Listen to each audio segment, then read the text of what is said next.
hates it. This graph should be a perfect indication of why people don't like it.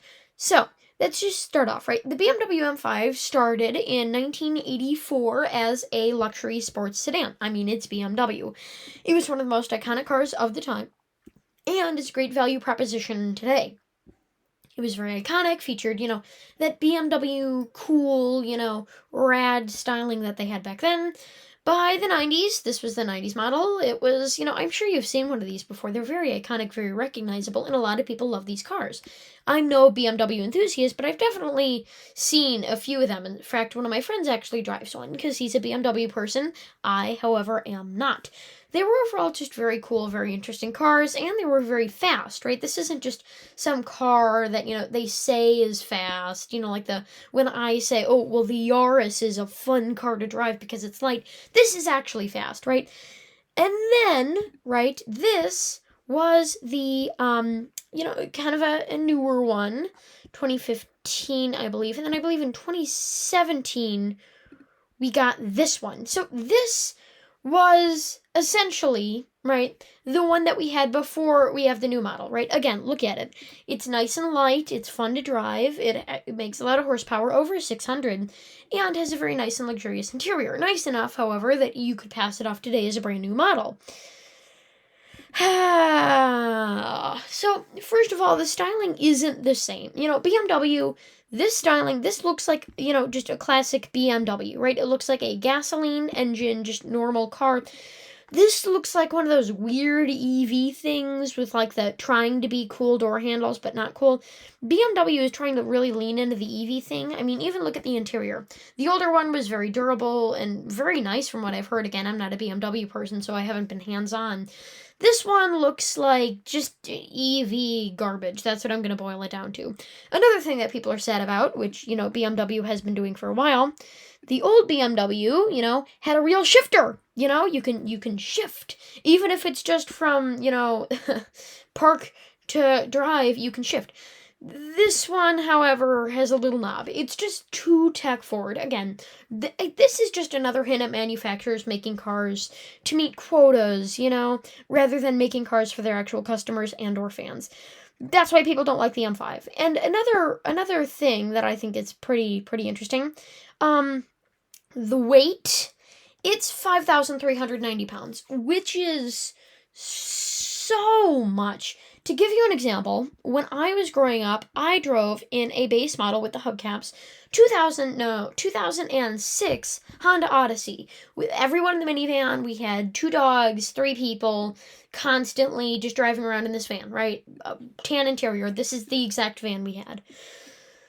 That car is lighter by about 1,000 pounds than 3,090, 3,087.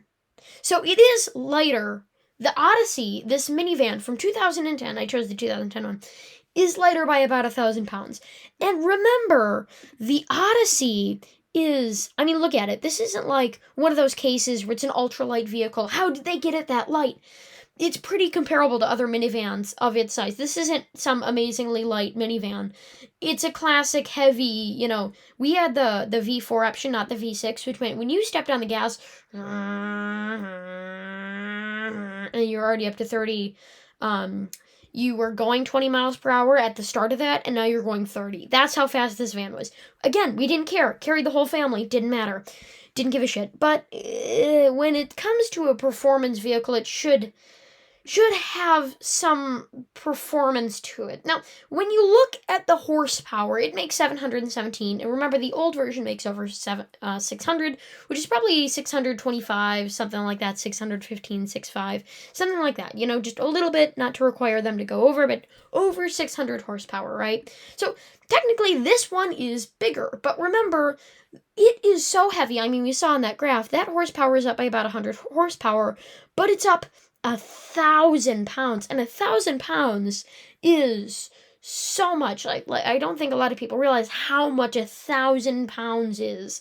That is so heavy, and that horsepower, the new horsepower numbers, they don't work. Leading the 0 to 60 time. This is the 2025 M5, 3.4 seconds for the current model. It was only 3.2 in the 2019. The horsepower is down, right? It's down. The 0 to 60 is down. So this is, in fact, a slower car.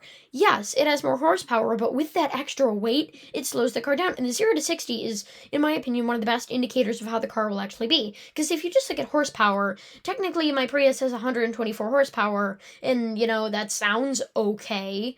But when you get in it, you realize it's really light, and it's actually not that awful, especially when both systems are working together. In a car like this, and again, 3.4 seconds, it's not slow, but considering things are going backwards, that's not bad. And I want to make this kind of a light, cheery video, but the sad thing is, the reason why people are actually really mad about it is because this could be all of BMW. BMW, you know how like Toyota in the mid-thousands, they went for that bubbly design, with the Camry and the Corolla that stayed around until about 2014, that really bubbly era?